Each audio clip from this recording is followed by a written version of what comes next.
Hello, and welcome to The Faulkner Family Feud, Literary Legacy Edition. Hey y'all, and welcome to the Faulkner Family Feud, where we will be discovering the literary legacy of Faulkner through a battle of words and wits. I'm your host, Steve Harvey. Let's meet our first family. First, the Jefferson family. We're the Jefferson family from the best town in Mississippi. We practically breathe Faulkner. Next, the Bundren family. Hi everyone, we're the Bundren family from Faulkner's famous novel As I Lay Dying. We've been studying Faulkner for generations. We love you, Faulkner. And now, welcome to the first round of Faulkner Family Feud, Biography Edition. In this round, we will ask the contestants to say as many fun facts as possible about Faulkner and his life. The contestants have the floor. Who can give me a timeline on the life of William Faulkner? The Jefferson family. William Faulkner was born on September 25th, 1897, in Albany, Mississippi. He spent most of his childhood in Oxford, Mississippi, and was the eldest of 4 sons. His childhood was spent at school, which he found a passion for poetry and writing, but he did drop out because he just wasn't ambitious enough to continue.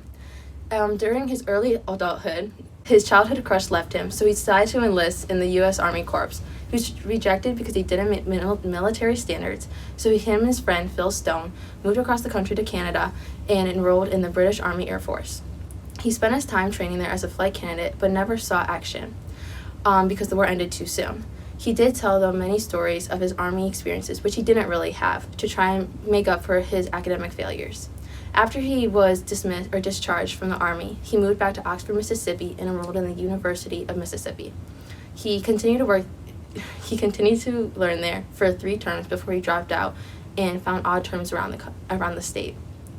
He kind of was considered a failure to many people, and he decided to take that perspective and put it into his writing.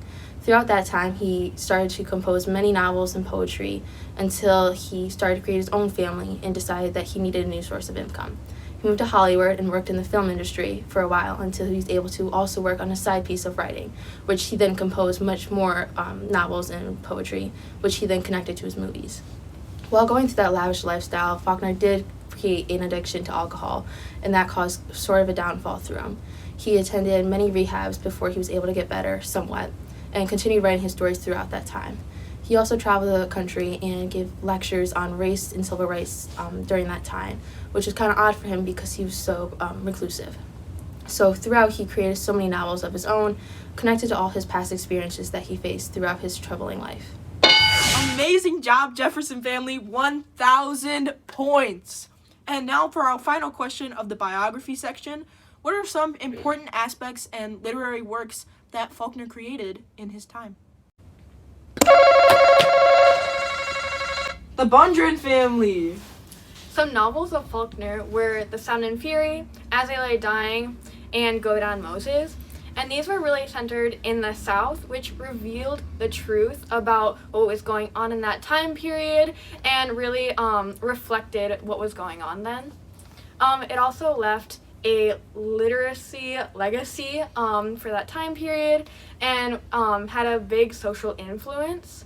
And they also explore the complexities of the human condition. Amazing job, Bundren family. 500 points. Now, it is time to move into our next section, historical context. We will call both our families back up to the buzzer. Who can give me the historical context and its influence on Faulkner's life and writings? The Bundren family. So when Faulkner was born, it was in the midst of Reconstruction period. So that really influenced his perspective on life and what he wrote about, even in his early childhood. And then several wars, such as the Spanish-American War and World War I, also influenced his perspective and what he kind of centered his books around.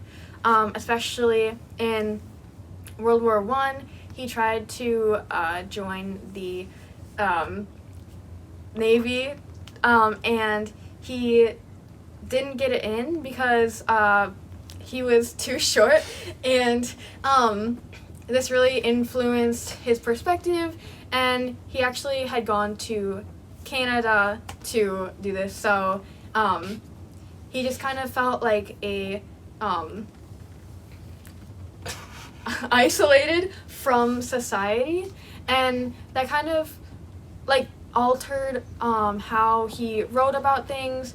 And without these influential historical events, he wouldn't have had these experiences, and it just kind of shaped who he was as a person, which in turn shaped his writing. Amazing job, Bungeon family. 1,000 points. The current score is Bungeon family 1,500 to the Jefferson family score of 1,000. Our next question in the historical context section will be, were there any specific documents or literary influences that specifically impacted Faulkner's writing style or life? Back to the buzzer. The Bungeon family. Faulkner was influenced by one particular person. His name was Leek, and he had this diary that people say from his time period that he was obsessed with, and he would always read it for a span of 20 years, one source says. And he was basically influenced by this, and this person, Leek, really had experience in kind of like the slavery aspect of his time period. He knew about sharecropping and such things. And this was really influential for Faulkner because in his childhood he was in the period of Reconstruction, as I mentioned previously. And so this was really influential for him to see different perspectives and just to get more information on one topic and gain different perspective, which he was able to include within his writing, such as As I Lay Dying, which includes multiple perspectives. And so that kind of helped him develop his literary technique and his kind of signature style. Amazing job, Bungeon family. 1,000 points. Now let's move on to our next section, social impacts. I call the families back to the buzzer. How did Faulkner's social impact influence his legacy as an author? The Bungeon family. So what made Faulkner really special was his portrayal of the Southern everyday life and the Southern family, but held in juxtaposition with that was his exploral of the lasting legacies of slavery, and that made him really special because other authors at that time were not as willing to dive into the hidden truths behind that topic.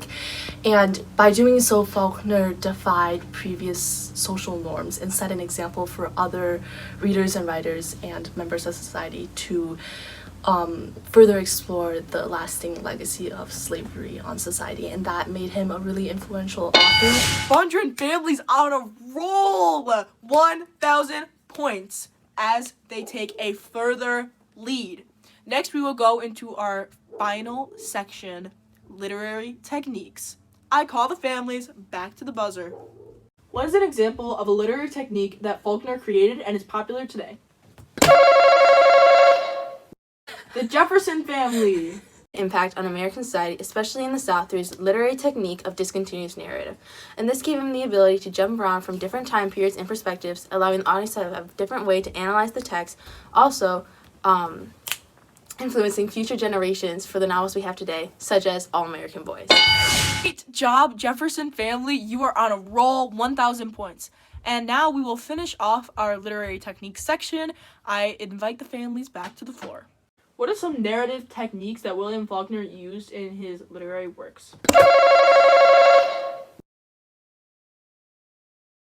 Well, Faulkner used many different types of narrative techniques. For example, in The Sound and the Fury, he used a combination of first person and stream of consciousness techniques.